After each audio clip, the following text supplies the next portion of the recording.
بسم اللہ الرحمن الرحیم۔ مختلف ائمہ کے نزدیک منسوخ آیات کی تعداد۔ Number of abrogated verses by different imams.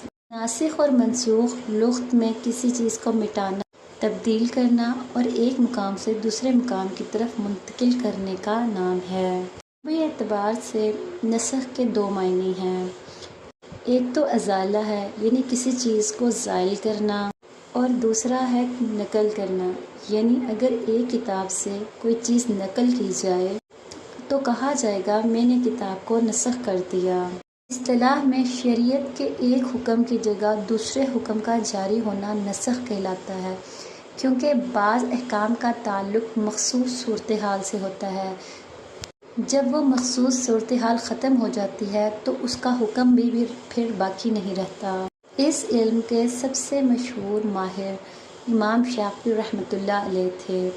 وہ اس کام میں ید طولہ رکھتے تھے اور دوسروں کی نسبت اس کام میں بہت آگے تھے۔ منسوخ آیات کی تعداد مختلف ائمہ کے نزدیک مختلف ہے۔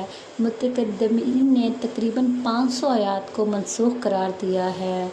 ابن العربی نے 21 کو، امام جلال الدین سیوطی نے 20 کو، ڈاکٹر سبی صالح نے 10 کو، علامہ زرقانی نے 8، مولانا گوہر رحمان نے 6 اور شاہ ولی اللہ محدث دہلوی نے 5 آیات کو منسوخ قرار دیا ہے۔